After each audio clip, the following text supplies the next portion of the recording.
नमस्कार बच्चों, क्या हाल चाल। सब ठीक ठाक। आप सबका स्वागत है मेरे YouTube चैनल AMJ क्लासेस में। आशा करता हूँ सब ठीक ठाक होंगे, स्वस्थ होंगे। हम पढ़ रहे थे हरियाणा जीके, और हरियाणा जीके में हमने 1920 के अंदर जो असहयोग आंदोलन होता है उसके अंदर हरियाणा की जो भूमिका थी उसको पढ़ने का काम किया। आज हम पढ़ेंगे इसके आगे। 1930 से शुरू करेंगे। 1930 में एक आंदोलन होता है नागरिक अवज्ञा आंदोलन। उसके अंदर हरियाणा की क्या भूमिका रही और उसके आगे निरंतर हम पढ़ते चलेंगे। तो आइए शुरू करते हैं आज की हरियाणा जीके की क्लास।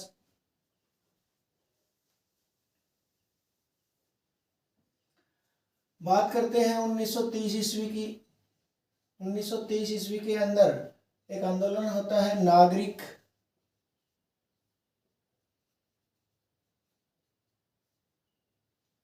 अवज्ञा आंदोलन। नागरिक अवज्ञा आंदोलन होता है, इसके अंदर हरियाणा के लोग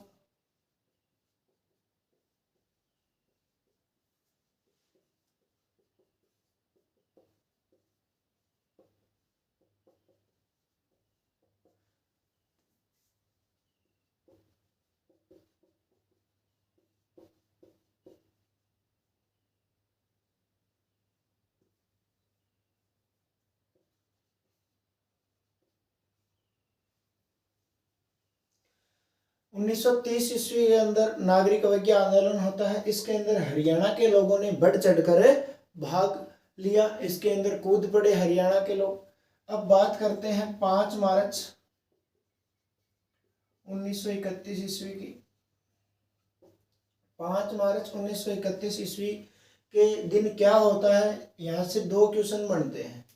अब देखो, एक क्वेश्चन तो यहाँ से बनेगा कि 5 मार्च 1931 या 1931 ईस्वी में भारत का वायसराय कौन था, और दूसरा कि 5 मार्च 1931 को क्या हुआ था। तो 5 मार्च 1931 को गांधी प्लस में गांधी और भारत के वायसराय लॉर्ड इरविन के बीच समझौता होता है। हुआ। तो 1931 ईस्वी के अंदर भारत का वायसराय कौन था, लॉर्ड इरविन। और 5 मार्च 1931 को गांधी और भारत के वायसराय लॉर्ड इरविन के बीच में गांधी इरविन समझौता होता है। इसी 1931 ईस्वी में गांधी दूसरी बार गोलमेज कॉन्फ्रेंस में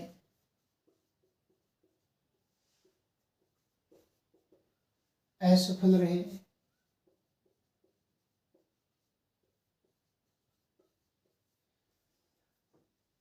उन्नीस सौ इकतीस ईस्वी में गोलमेज कॉन्फ्रेंस होती है। इसके अंदर गांधी जी जाते हैं और वो क्या है, असफल होकर लौटते हैं। तो क्या होता है कि जैसे ही वो असफल होकर लौटते हैं तो उनको गिरफ्तार कर लिया जाता है असफल होने के बाद में अंग्रेजों द्वारा। और जैसे ही गिरफ्तार होते हैं तो लोगों के अंदर गुस्सा प्रकट होता है अंग्रेजों के विरुद्ध, और विद्रोह करते हैं अंग्रेजों के विरुद्ध कि गांधी को गिरफ्तार क्यों किया। और उससे इस गांधी की गिरफ्तारी से सत्याग्रह और ज्यादा तेजी पकड़ लेता है। अब बात करेंगे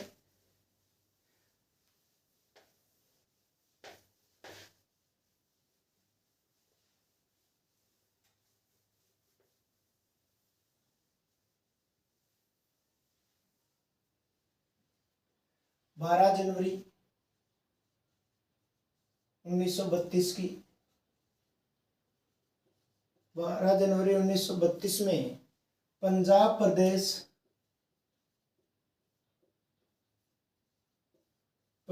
प्रदेश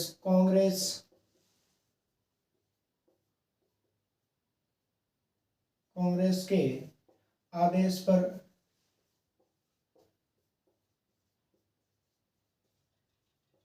हरियाणा में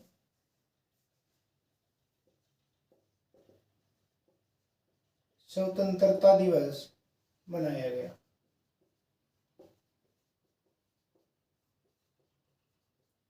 पंजाब प्रदेश कांग्रेस एक आदेश देती है कि 12 जनवरी 1932 को कि हरियाणा के अंदर स्वतंत्रता दिवस मनाने का आदेश देती है और इस आदेश की पालना होते हुए हरियाणा के अंदर स्वतंत्रता दिवस मनाया जाता है। बात आती है 28 दिसंबर 1935 की, 35 ईस्वी की। पूरे हरियाणा में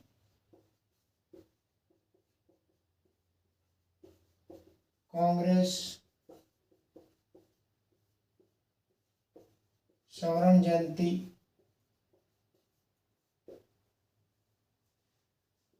मनाई गई।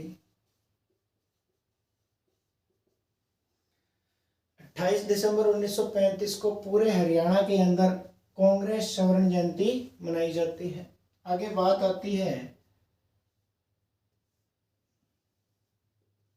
26 जनवरी 1936 ईस्वी की। 26 जनवरी 1936 ईस्वी की पुनः हरियाणा में पूरे उत्साह के साथ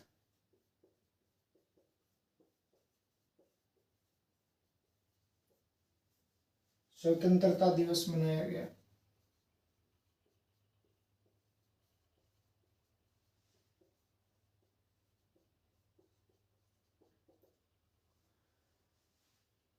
छब्बीस जनवरी 1936 को दोबारा से बिना किसी के आदेश की पालना करते हुए हरियाणा के लोगों ने क्या किया कि हरियाणा में पूरे उत्साह के साथ, खुशी के साथ हरियाणा के अंदर स्वतंत्रता दिवस मनाया जाता है।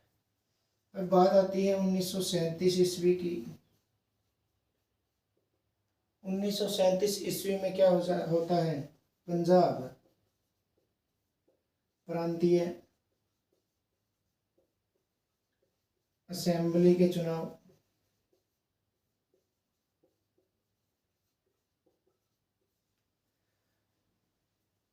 पंजाब प्रांतीय असेंबली के चुनाव होते हैं 1937 ईस्वी में। अब इस चुनाव में किन किन के बीच में टक्कर थी और कौन कौन सफल रहा वो हम पढ़ेंगे।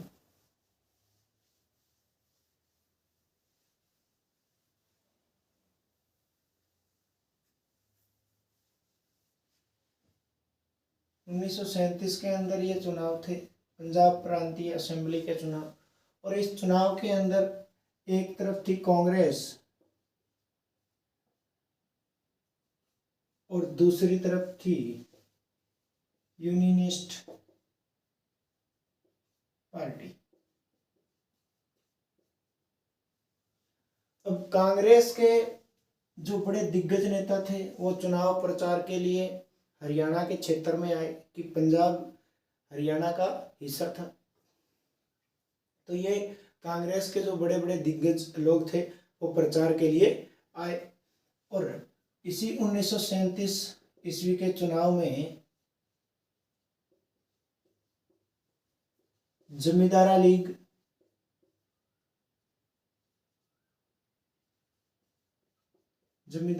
के चौधरी छोटू राम,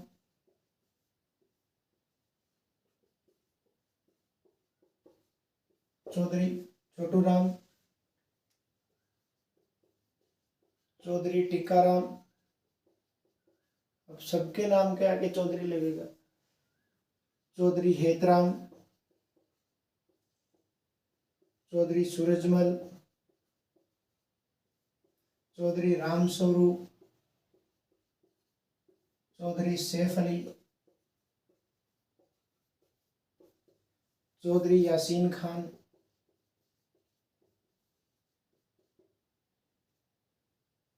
और चौधरी कुंजपुरा सफल रहे। कि जमींदारा लीग के ये 7-8 नाम आपके सामने हैं। ये लोग क्या है, जमींदारा लीग के, जमींदारा लीग जो पार्टी थी उस पार्टी से, इस जमींदारा लीग से चुनाव लड़े हरियाणा के क्षेत्र से, और हरियाणा के क्षेत्र से सभी के सभी क्या हैं, जीत कर निकले, बोले तो सफल रहे। अब बात आती है 1939 ईस्वी की, 1 सितंबर 1939 ईस्वी की, 1 सितंबर 1939 ईस्वी की। 1 सितंबर 1939 ईस्वी को क्या हुआ था, तो सेकेंड विश्व युद्ध, द्वितीय विश्व युद्ध की घोषणा, द्वितीय विश्व युद्ध शुरू हो चुका था 1 सितंबर 1939 को, और 3 सितंबर 1939 ईस्वी को अंग्रेजों द्वारा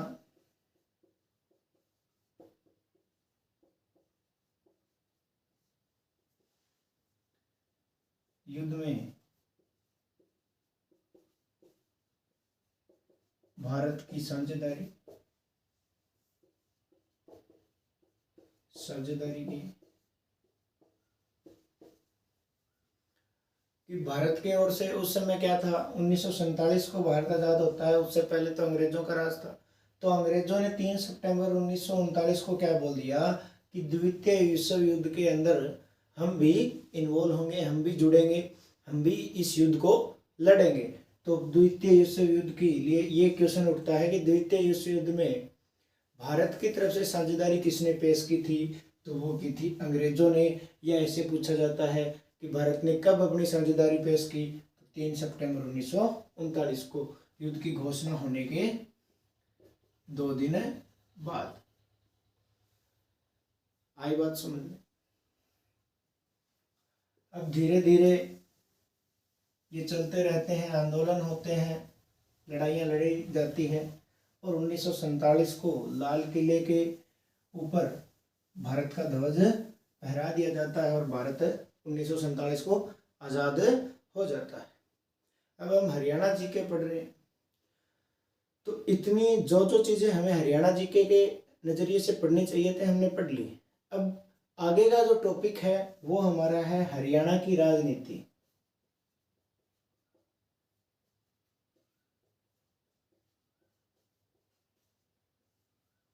हरियाणा की राजनीति, किसी भी राज्य की राजनीति है वो 3 स्तंभों पे, किसी भी देश की राजनीति है वो भी 3 स्तंभों पे टिकी होती है।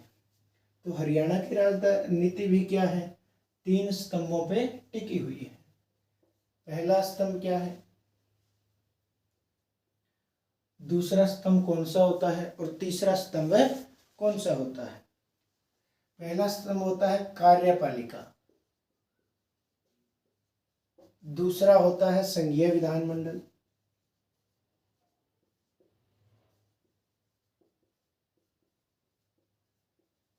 और तीसरा होता है न्यायपालिका। तीसरा होता है न्यायपालिका।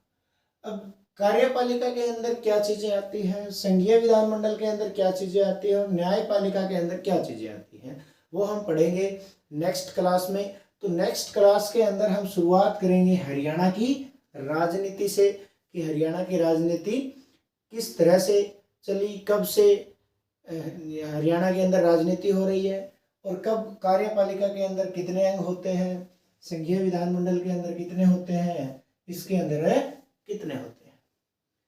तो कार्यपालिका को, संघीय विधानमंडल को और न्यायपालिका को हरियाणा की राजनीति के नजरिए से हम नेक्स्ट क्लास में पढ़ने का काम करेंगे।